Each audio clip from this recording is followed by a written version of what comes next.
नमस्कार पत्रकार मित्रों, मैं आपके सामने बहुत महत्व की बात रजू करने यहाँ प्रस्तुत हूँ। मेरी बात के दो मुख्य विषय हैं, गरीब सशक्तिकरण और मानवीय ऊर्जा का आविर्भाव।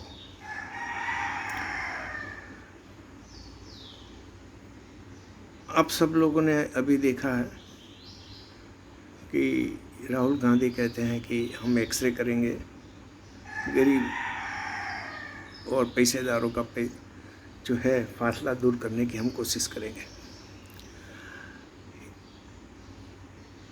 मेरा ये कहना है कि जो भारत की कंपनियां हैं, इसमें जो शेयर होल्डर्स है वो क्या गरीब वर्ग है कि पैसेदार वर्ग है? ये बहुत सीधी बात है कि जो सबसे ज़्यादा पैसा जो है शेयर होल्डर्स का, वो पैसेदार वर्ग का है। आज किसी गरीब को पूछो तो उसको तो शेयर क्या है वही पता नहीं है, उसके पास शेयर खरीदने के पैसे नहीं है, वो कहाँ से शेयर खरीदेगा? तो सबसे बड़ी बात है कि जो भारत आज तीसरी आर्थिक अर्थव्यवस्था करने जा रहा है, इसका मतलब ये है कि भारत जो है थोड़े समय में $10 ट्रिलियन की इकोनॉमी बनने जा रहा है। और $10 ट्रिलियन यानी कि करीबन 1000 लाख करोड़ रुपया की इकोनॉमी। इसका मतलब यह है कि भारत की कंपनियों की कीमत भी 1000 लाख करोड़ रुपया होगी। नॉर्मली जीडीपी और कैपिटलाइजेशन का रेशियो 100% से ऊपर ही होता है। तो मैंने राहुल गांधी जी को 2012 में जब CSR का नया कंपनी कानून आया, तब उनको एक प्रोजेक्ट दिया था जिसका नाम भी मैंने राहुल गांधी सशक्तिकरण योजना रखा था। सोचा था कि यंग जनरेशन है, कुछ हकीकत में कुछ करना चाहेंगे गरीबों के लिए। तो मैंने पूरा प्रोजेक्ट जो है वो डिटेल्स के साथ में पूरे AICC, मनमोहन सिंह, सोनिया, राहुल और वो टाइम के जो कॉरपोरेट मिनिस्टर थे उनको भी दिया था। इसमें मेन चीज़ ये कही थी कि भाई जो कानून है इससे गरीबी दूर, CSR का जो कानून बनाया आपने, इससे गरीबी दूर नहीं होने वाली है, इससे तो भ्रष्टाचार ही होने वाला है। इसके लिए मैंने सुप्रीम कोर्ट में रीट भी की थी 414/14। इसमें ये मेन बात थी कि गरीबों को कॉरपोरेट की इक्विटी से जोड़ देना चाहिए। क्यों जोड़ देना चाहिए? क्योंकि आज की तारीख में कॉरपोरेट्स जो इंफ्रास्ट्रक्चर यूज़ करती है वो तो गरीबों के पैसे से बनी है। गरीबों ने जो टैक्स पेमेंट किया इतने सालों से, 75 सालों से, आज स्कूल, कॉलेज, बड़े रोड, बिजली योजनाएं, पोर्ट्स वगैरह जो है बने, रेलवेज, वो इतने साल महंगाई सहन करके टैक्स भरते भरते उन्होंने सरकार में पैसा दिया, उससे ये बना हुआ है। ये कॉरपोरेट ने उसके लिए खुद का इन्वेस्टमेंट नहीं किया, मगर वो उसके यूज़ कर रही है। तो उसके लिए भी गरीबों को उनकी पूंजी में, इक्विटी में भाग मिलना ज़रूरी है। इसके अलावा बहुत बड़ी बात मैं आपको कहना जा रहा हूँ कि जो 75 साल से जो करप्शन हुआ, नेता अधिकारी ने जो पैसा लिया वो किसने दिया?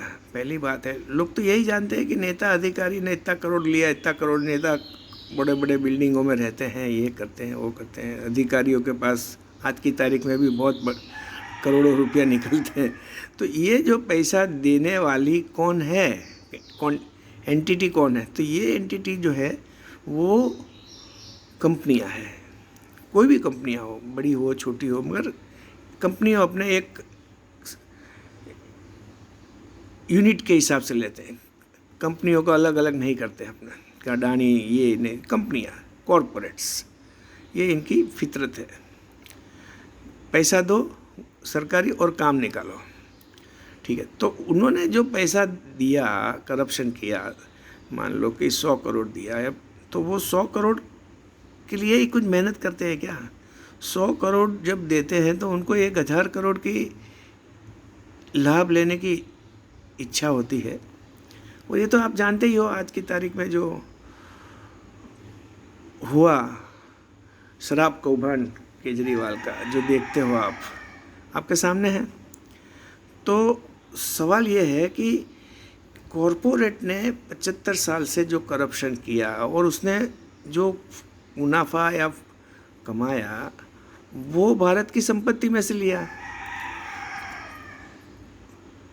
कोयले के दाम कम कर दिए, गैस के दाम कम कर दिए, या प्रोजेक्ट ले लिया सस्ते, या सस्ते में ज़मीन ले ली, जो भी कुछ किया उन्होंने, तो वो जो है भारत की संपत्ति में से लिया।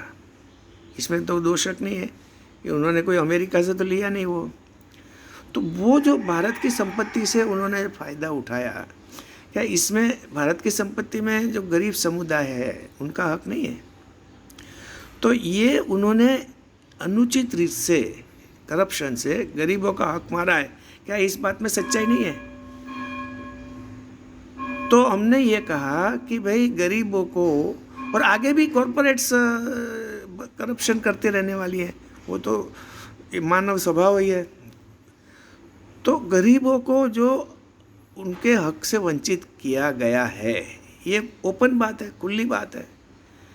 दो रीत से, तो इंफ्रास्ट्रक्चर में उन्होंने पैसा डाला, उनमें उनको कुछ नहीं मिला। फिर करप्शन करके भारत की संपत्ति में तुमने उनका हक छीना। तो हमने ये कहा कि आपकी जो इक्विटी है, कॉरपोरेट की इक्विटी में इनको भाग मिलना चाहिए, इनको एक पार्टनरशिप मिलनी चाहिए। अभी गरीबों का जो मैंने एक, जब 2012 में मैंने ये प्रोजेक्ट रखा तो सोचा था कि वो बहुत पुरानी एक डेटम लाइन है कि जिसको फैमिली को 5000 ना मिले वो गरीब, वो पुराने ज़माने की, अभी भी वही चली आ रही है।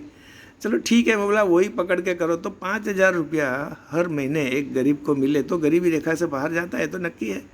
तो बोला ये 5000 कैसे दिया जा सकता है? तो बोला 5000 देना है तो कम से कम उसके पास 6 लाख का फंड होना चाहिए।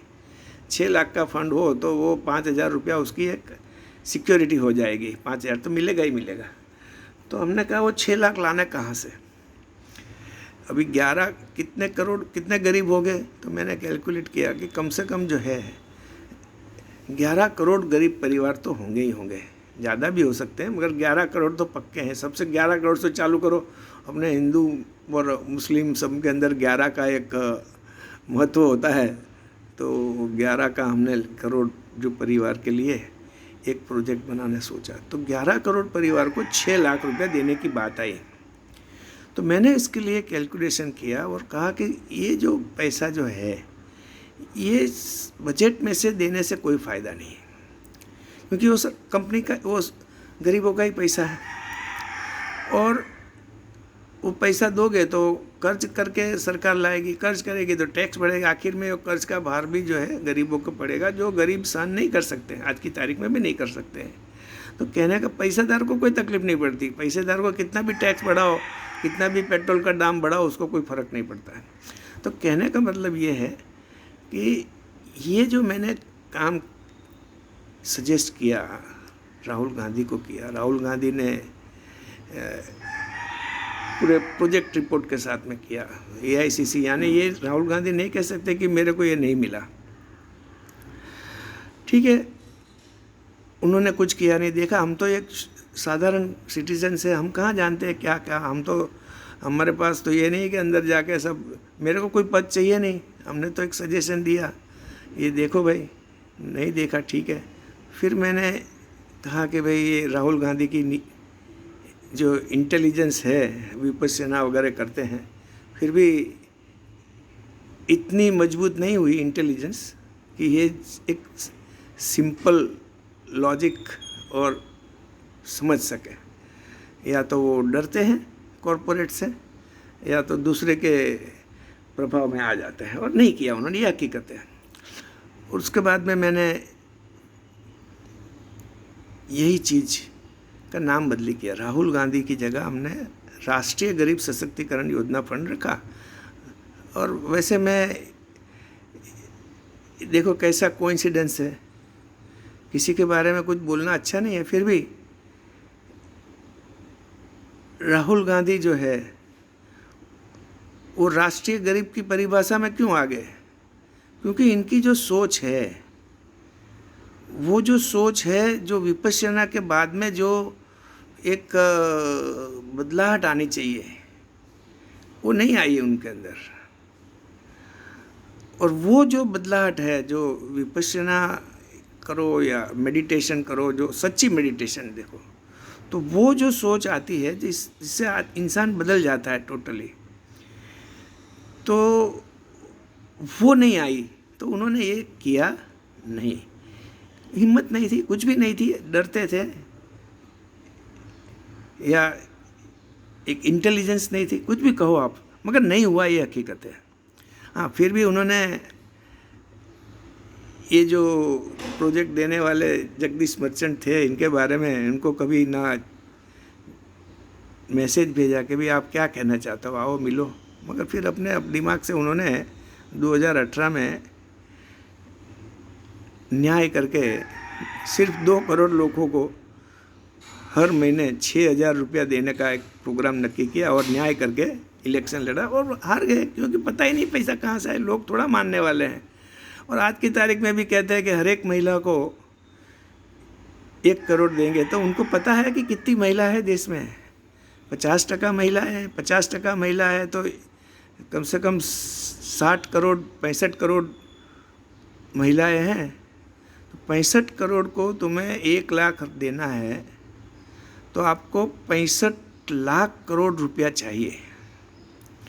तो 65 लाख करोड़ रुपया जो है आप देने की बात करते हो, किसी की हिम्मत नहीं है कि एक कहाँ से लाएगा, कहाँ से लाए, इसकी बात करो। सुप्रीम कोर्ट ने भी बीच में कहा था कि भाई पॉलिटिकल पार्टीज़ को ये फॉर्म भरना पड़ेगा, फलाना, अभी कुछ नहीं हुआ। अच्छा ठीक है, ये भी फेल ही होने वाला है, कोई सवाल ही नहीं, कर ही नहीं सकते। अच्छा, अब मैंने ये बात जो फिर बाद में 2014 में 2012 में ही सही, 2012 में यही बात मैंने समाजवादी पार्टी के बैनर से मैंने नरेंद्र मोदी के खिलाफ मणिनगर से इलेक्शन लड़ा। इसमें मैंने यही बात की, समाजवादी पार्टी का जो मैनिफेस्टो था, मेरा जो मैनिफेस्टो था, समाजवादी पार्टी तो उसके जो नेता थे वो टाइम पे गुजरात के, वो तो समझते ही नहीं थे क्या था। अरे मर्चेंट, हम तुम्हारी बात नहीं समझ पड़ती। ठीक है, तो हमने तो पत्र उनकी परमिशन लेके जो है, परमिशन दिया ना दिया पता नहीं, उनको समझ भी नहीं आया, तो हमने तो छाप दिया, समाजवादी के नेटर पे डाल दिया कि भाई ये फंड जो करोगे, इससे कश्मीर प्रॉब्लम भी सोल्व होगा, नक्सलवादी प्रॉब्लम भी सोल्व होता है। भारत के जो है 11 करोड़ परिवार को 6 लाख का फंड और 5,000 पेंशन मिलता है, तो नक्सलवादी का भी प्रॉब्लम सोल्व होगा। आप बोलो कि भाई आप 2 महीने शांति रखोगे तो ही पैसा मिलेगा, तो ऑटोमेटिक कोई पत्थर नहीं मारेंगे। तो कश्मीर में जो पीओके वाले भी अपने आप अपने अंदर आ जाएंगे, ज़रूरी नहीं ना उनको, क्योंकि जानते हैं ना भारत की कॉरपोरेट कितनी बड़ी हो, आगे भी कितनी बड़ी होने वाली है। तो बात ये हमने करी, फिर भी सोचा था कि नरेंद्र मोदी बहुत इंटेलिजेंट आदमी है, तो शायद अपोजिशन का एक पैम्फलेट तो ज़रूर देखेंगे, और देखा होगा। मैं तो ये नहीं कह सकता नहीं देखा होगा, मगर फिर भी कोई एक्शन नज़र नहीं आया इनके पीएम बनने के बाद भी। फिर भी मैंने जो है, मेरी जो सोच थी, मेरी जो एक अंदर से एक आवाज़ निकल रही थी कि भाई ये बात सही है, इसके ऊपर काम, इसको हताश न होकर इसको लोगों के सामने लाया जाए। तो हमने अन्ना हजारे के पास, हमारे एक मित्र थे, मुस्लिम मित्र थे, वारिस अली सैयद नाम था उनका भी, जो हमारे गुरु का नाम था वही नाम उनका भी है, पता नहीं कोइंसिडेंटली। तो उन्होंने मेरी बात कुछ समझी और उन्होंने मेरा साथ देके हम दोनों साथ में अन्ना हजारे को मिलने। वो टाइम पे अन्ना हजारे एक अच्छे इंसान की तरफ से लोग जानते थे, वो सोच निष्पक्ष आदमी हैं। तो उनको जब हमने ये पूरा प्रोजेक्ट बताया तो उन्होंने बोला आपका प्रोजेक्ट बहुत अच्छा है, आप लोगों को जगाओ। अब मैंने लोगों को जगाने की बात उन्होंने कही, तो अब लोगों को जगाने के लिए तो पैसे भी बहुत चाहिए। मैं एक छोटा आदमी कहाँ से लोगों को जगाऊंगा। तो फिर भी मैंने एक सोचा कि चलो एक अपने मेमोरेंडम बनाते हैं, और ये मेमोरेंडम जो है ये हम लोगों को बोलते हैं कि आपको ये अच्छा लगे तो आप साइन करके आपका आई कार्ड करके 5 रुपये के कौर में आप पीएमओ को, नीति आयोग को, राष्ट्रपति को भेजो भाई। तो ये मेमोरेंडम के अंदर ये गरीबों को 6 लाख फंड और 11 करोड़ को कैसे मिले, उसके क्या उसके फ़ायदे हैं, इससे क्या होगा, परिवर्तन क्या होगा, वो इत्यादि इत्यादि सब लिख के, और एक उसको तुरंत कैसे लागू हो। ये 6 लाख जो है ये भी बताया गया कि भाई ये 6 लाख का फंड 11 करोड़ परिवार को गारंटी फंड है, उसको कुछ उसमें से पैसा यूज़ नहीं कर सकते। गारंटी फंड कैसे देना, इमीडिएट कैसे इसका प्रभाव पड़े लोगों के ऊपर, यानी कि आज अनाउंस किया और 10 साल के बाद, तो ये नहीं, आज से कैसे इसका अनाउंसमेंट कर सकते हो। तो हमने ये सोचा कि आज की तारीख में केंद्र सरकार किसानों को 1 लाख का किसान क्रेडिट कार्ड तो देता ही है ऐसे ही, और अभी बिहार गवर्नमेंट में 2 लाख देने का भी नक्की किया एसएमई करने के लिए, भाई 2 लाख का मिलेगा जिसी को भी चाहिए वो। तो 2 लाख तक सेंट्रल गवर्नमेंट और स्टेट गवर्नमेंट मिलके गारंटी दे सकती है, और बाकी जो 2 लाख रुपया है, गारंटी 2 टाइप की होती है, एक प्राइमरी गारंटी, एक सेकेंडरी गारंटी। तो भारत के जो धार्मिक संस्थान हैं इनके पास अरबों रुपयों की मिल्कत पड़ी है, अरबों रुपयों की मिल्कत पड़ी है, जो वो लोग को भी जो है धार्मिक संस्थानों को लगे कि भाई जो गरीबी दूर करना ये भी इनकी एक ऑब्जेक्टिव हो सकती है, तो वो लोग भी जो है 2 लाख रुपया का अपना सेकेंडरी गारंटी देवे। यानी कि एक जो परिवार है, इस परिवार ने कोई 6 लाख का गारंटी यूज़ करके कोई धंधा वगैरह किया है और उसमें कुछ नुकसान हुआ, तो सबसे पहले तो वो जो कॉरपोरेट से उसके पास जो पैसा जमा है, मान लो 2 लाख जमा हुआ कॉरपोरेट से जुड़ने से, कॉरपोरेट की इक्विटी से जुड़ने से मान लो 2 लाख जमा है, तो पहले तो वो कॉन्फिस्केट होगा, इसके बाद में सरकार का होगा, और उसके बाद में आखिरी में मंदिर का पैसा जाने का टाइम आएगा। और नॉर्मली जब आप मंदिर और मस्जिद के पैसे से एक इंसान कोई बिजनेस करता है तो वो फ्रॉड तो नहीं करेगा, ये मेरा मानना है। मगर इससे क्या होता है कि एक साइकोलॉजी तैयार होगी। आज की तारीख में आप यदि 11 करोड़ परिवार को कहो कि आपको भी 6 लाख का फंड मिलने वाला है, गारंटी फंड, आप काम धंधा करने के लिए सोचो, तो एक बहुत बड़ा परिवर्तन, मानसिक परिवर्तन आएगा, बाज़ार में तेजी आ जाएगी सिर्फ इस सोच से कि भाई हाँ आने वाला है। और सबसे बड़ी बात है कि ये 11 करोड़ लोग जो है वो कॉरपोरेट की इक्विटी से जुड़ जाएंगे, यानी कि वो शेयर बाज़ार के पार्ट हो गए, डायरेक्टली इनडायरेक्टली वो शेयर बाज़ार में पार्टनरशिप कर सकते हैं। They can take the shares, they can participate in the share market, ये होगा। तो आज की तारीख में इससे भी कॉरपोरेट जगत को ही फ़ायदा है। आज फॉरेन इंस्टीट्यूट जो है 7-8 हज़ार करोड़ का शेयर बेचते हैं तो बाज़ार बैठ जाता है। अभी 8 हज़ार क्या 10 हज़ार 40 हज़ार करोड़ भी बेच जाए तो ये 11 करोड़ लोग खरीद लेंगे थोड़ा थोड़ा करके, इनके पास इतनी बचत तो है। तो एक तो शेयर बाज़ार विस्तृत होगा, यानी कि आज जो है जो जिसके पास विज़न है, जो कुछ करना चाहते हैं, जिनके पास ऑर्गेनाइजेशन है, वो बड़ा प्रोजेक्ट करते हैं, वर्ल्ड मार्केट है आज की, तो वो उसका उपयोग करने वाली जो शक्तियां हैं उनके लिए जो फाइनेंस चाहिए ये गरीब समाज ही देंगे, आज नहीं तो कल दे देंगे। तो बात यह है कि जब तक आप इनको कॉरपोरेट से जोड़ोगे नहीं, इनकी इक्विटी से जोड़ोगे नहीं, तब तक इनका एक उनको आर्थिक सिक्योरिटी नहीं मिलेगी। देखो 2012 में या पहले भी शायद आप यूपीए ने फूड सिक्योरिटी एक्ट लाए थे, तो एक एक्ट आना चाहिए जिसका नाम कह सकते हो कि नेशनल इकोनॉमिक सिक्योरिटी एक्ट।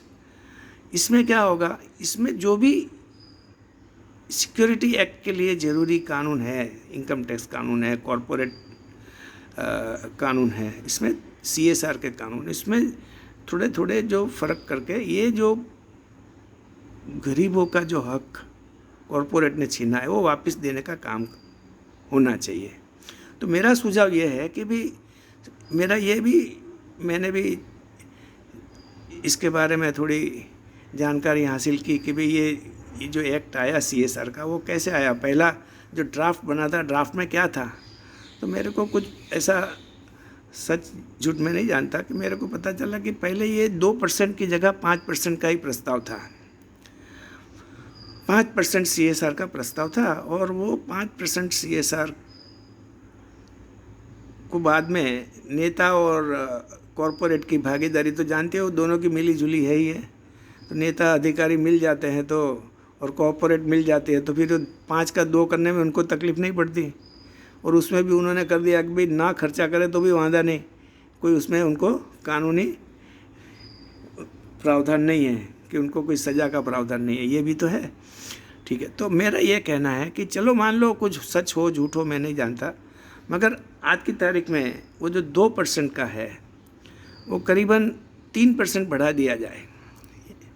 और ये जो 3% है ये डायरेक्ट गरीबों के फंड में चला जाए। 11 करोड़ गरीब लोगों का एक राष्ट्रीय गरीब सशक्तिकरण योजना फंड बने जिसमें ये 3% उनको पूरा डालना है। वो कहीं दूसरी डालने की उनकी ज़रूर नहीं है कि इनके लिए कोई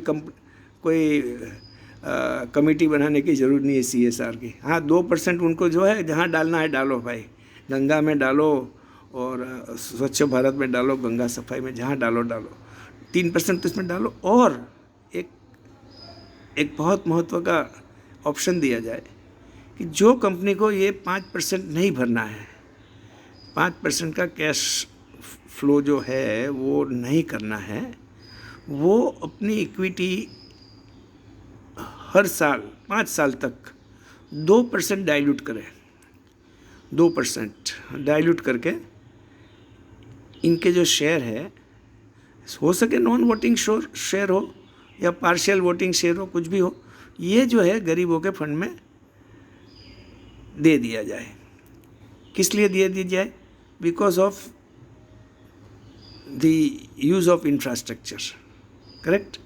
करप्शन को बीच में नहीं लगते हैं, मगर बिकॉज ऑफ द यूज़। और ये जो फंड बनेगा इनका गरीबों का फंड जो 11 करोड़ गरीब, वो भी इंफ्रास्ट्रक्चर फंड के रूप से काम करेगा। इसके जो भी कुछ जैसे LIC काम कर रही है, ये इंफ्रास्ट्रक्चर फंड के हिसाब से काम करेगा। It will try to promote infrastructure, जो फंड बनेगा। तो 66 लाख करोड़ का एक फंड बनेगा जो इंफ्रास्ट्रक्चर फंड में काम करेगा। आज की तारीख में सरकार को इंफ्रास्ट्रक्चर के लिए बाहर से लोन लेना पड़ता है, तो टोटली जो है आज की तारीख में भारत के हर एक आदमी के ऊपर 10 साल में एक्सटर्नल डेब्ट डबल हो गया है, टोटल डेब्ट डबल हो गया है। ये तो हकीकत है, इसमें तो कोई सवाल ही नहीं है। तो आप पार्लियामेंट में कहा गया है। तो ये जो बाहर से लेके उधारी लेके जो किया जा रहा है इंफ्रास्ट्रक्चर, वो बंद होना चाहिए। इसकी जगह यही जो कॉरपोरेट से जो फंड आ रहा है, कॉरपोरेट की जो इक्विटी से जो फंड बना, उसी से काम करना चाहिए। ये एक मेरी बात है। तो उससे क्या होगा कि लोग जो आने वाले ज़माने में जो टैक्सेशन है, इसकी जो रेट है वो बढ़ाने की ज़रूरत नहीं पड़ेगी, शायद कम भी कर सकते हो। तो दूसरा एक चीज़ जो बहुत महत्व की बात है ये है कि आज की तारीख में यह कहा गया है कि हिंदू मुसलमान की भावना को एक बिना समझे भड़काते जा रहे हैं। ऐसा कहो भड़का जा रहे हो, या कहो कि जाने अनजाने में एक ट्रैप में फंस रहे हैं। भारत का जो समाज है एक ट्रैप में फंस जा रहा है। ये नहीं कहते हैं कि भाई हिंदू मुस्लिम या मुस्लिम तटस्थीकरण, जैसे भाजपा कहते हैं मुस्लिम तुष्टीकरण वगैरह, वो बात सबको बाजू पे रखें अपने। मगर जो हो रहा है आज की तारीख में दोनों तरफ से, वो गलत है। तो ज़रूरत क्या है?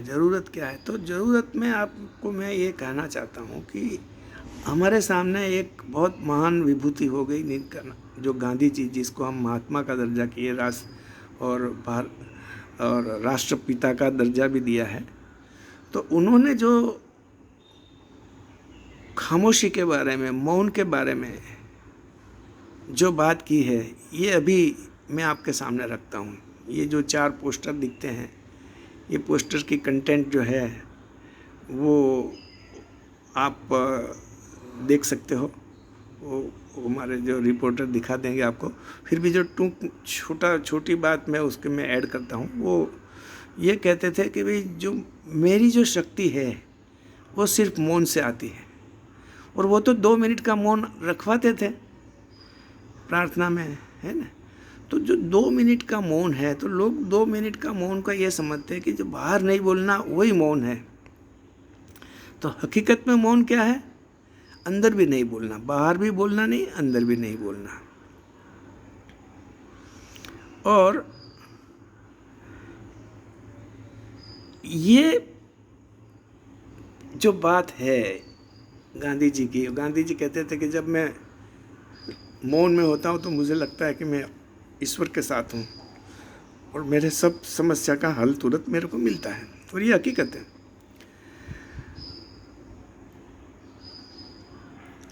आप एक बात तो जानते ही हो कि सभी धर्मों में लिखा है कि भाई अपने धर्म स्थान पे चलो। मुस्लिमों कहा कि मस्जिद में जाओ, हिंदू को बोला मंदिर में जाओ, क्रिश्चियन को बोला देवल में जाओ, है ना, सब जगह का ऐसा।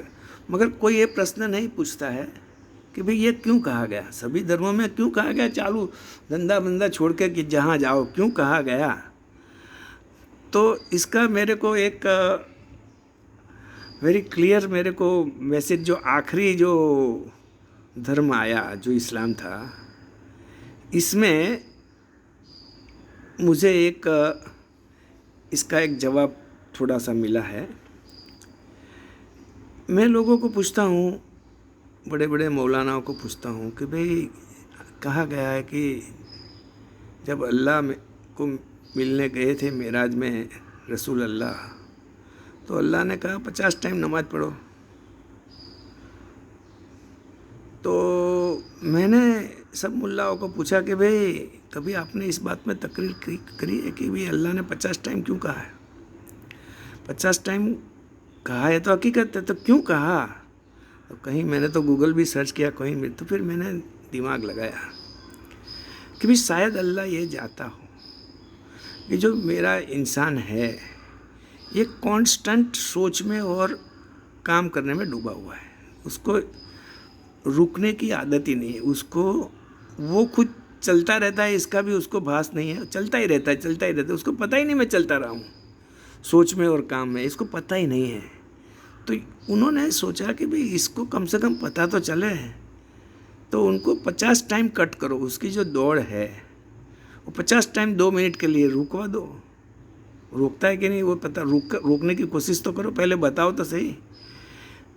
तो 2 मिनट का जो मौन है वो बात कहना चाहते होंगे शायद अल्लाह, और इंसान को पता चले कि ये जो दौड़ है इसके सिवा भी कोई एक ज़िंदगी हो सकती है, जीवन हो सकती है, जैसे मौन की, जो गांधी जी कहते थे कि मुझे इसमें से बहुत शक्ति मिलती थी। तो बात ये है, तो हमने ये कहा, फिर और स्टडी किया तो बोला भाई 50 का 5 हुआ, चलो ठीक है। तो 5 हुआ तो क्या कहा गया कि भाई जब अजान हुआ तो सब काम छोड़ दो। सीधी बात, डायरेक्ट आ गया ऑर्डर। तो सब काम में सोच भी तो एक काम है। तो सोच तो कोई छोड़ता नहीं है।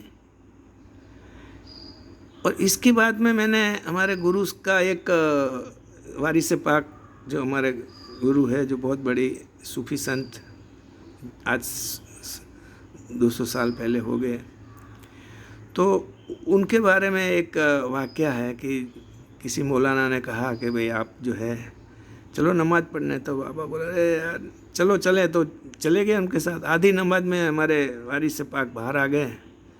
मौलाना फिर नमाज पूरी होते दौड़ के आया कि भाई आप क्यों वापस आ गए। तो वारिस पाक ने कहा भाई तुम तो यार बगदाद घोड़ा खरीदने चले गए थे, बाज़ार चले गए, तो मैं कहाँ कहाँ आऊँ भाई तुम्हारे पास। यानी कि उनका कहना था कि भाई जो वहाँ नमाज पढ़ने जाते हो, जो तुम्हारी डेली जो रूटीन है उसको उसकी सोच को आगे लेके क्यों जाते हो आप। वो नमाज में आपका मौन रहने का, जहाँ मौन रहो तो मौन रहो। हिंदू में भी कहा कि मंदिर में जाओ, तो मंदिर में घंट बजाते हो तो घंट बजाते टाइम जब तक घंट का आवाज़ आता है तब तक तो मौन रहो। आप देवी के ऊपर या चिराग जलाते हो, अगरबत्ती करते हो, तब तक तो मौन रहो। भाई देखो तो सही कि तुम मौन रह सकते हो कि नहीं, या आपकी कैपेबिलिटी है कि नहीं। मगर चले हैं वही चलते हैं, वही चलते, या तो श्लोक बोलते हैं, श्लोक बोल दिया। यानी कुछ करना, कुछ न करने की आदत नहीं है। तो जो मौन है, यही आज के जो समाज के अंदर जो वैर भावना है, यहूदी मुस्लिम क्रिस्त ईसाई एक दूसरे को मार रहे हैं, ये सब चीज़ जो है इसको जड़ मूल से इसमें कुछ फ़र्क करना हो तो हर एक इंसान को मौन के अंदर जाके अपने आप देखना चाहिए कि मैं कुछ हूँ, कि जो मैं क्या हूँ, वो भी मत देखो, मगर वहाँ रहो तो सही। 2 मिनट मौन में आप क्या हो, वो तो आपको, आप मर तो नहीं जाने वाले, आप तो देखोगे कुछ भी है। तो 2 मिनट में आप पाओगे कि आप अलग नहीं हो। अभी आप अपने आप को अलग महसूस करते हो, क्योंकि वो सोच और दौड़ है आपकी। तो जो आइंस्टाइन की रिलेटिविटी थियरी है, इससे आपका उसका जो रिएक्शन ये है कि आप ये सोचते हो कि मैं अलग हूँ। जब वारिस पाक कहते हैं कि हम सब एक हैं, तो पहले तो ये जो मैं अलग हूँ का जो भाव है ये दूर होना चाहिए। तो वो भाव कैसे उत्पन्न होता है? ये भाव जो है आइंस्टाइन की रिलेटिविटी थियरी के हिसाब से, जो आप कांस्टेंट मूवमेंट में हो, सोच की मूवमेंट में है, या जो करने की मूवमेंट में कुछ कर रहे हो, everything you are doing something, you are तो थिंकिंग एंड डूइंग की जो मोमेंटम है, अनएंडिंग मोमेंटम है, not ending any point of time. तो वो जो है आप बंद कर दोगे तो वो टाइम पे जो आपका मैं अलग हूँ वो भाव करने वाला कोई बचेगा ही नहीं, कोई है ही नहीं वहाँ।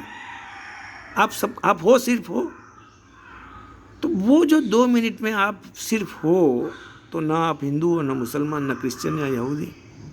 तो बाकी के समय में आप कि जो गांठ है कि मैं हिंदू मुसलमान, ये मैं सुपीरियर हूँ इनसे, ये हमारा सनातन सबसे सुपीरियर वगैरह वगैरह है, तो ये जो गांठ है, ये भी एक मान्यता, इस कॉन्सेप्ट।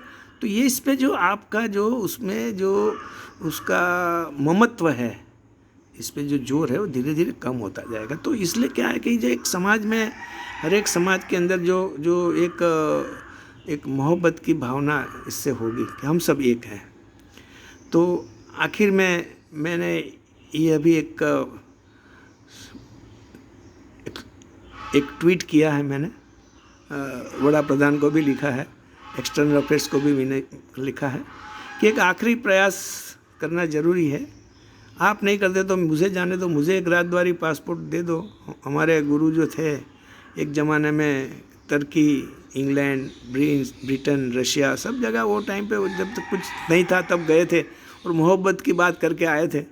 और काफ़ी उनके अनुयायी भी वहाँ है, आज की तारीख में भी है, इंग्लैंड में सब जगह है।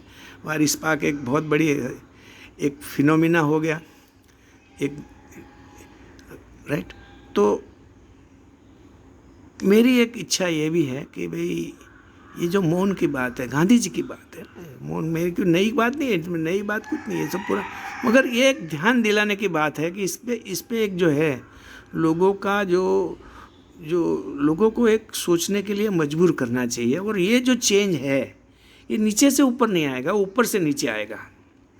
यानी कि जो आज मान लो कि सऊदी अरब का शासक है, ये बात समझे कि भाई हाँ ये बात सही है भाई, अल्लाह ने तो 50 टाइम कहा था, तो 2 मिनट का मौन तो रखना ही चाहिए।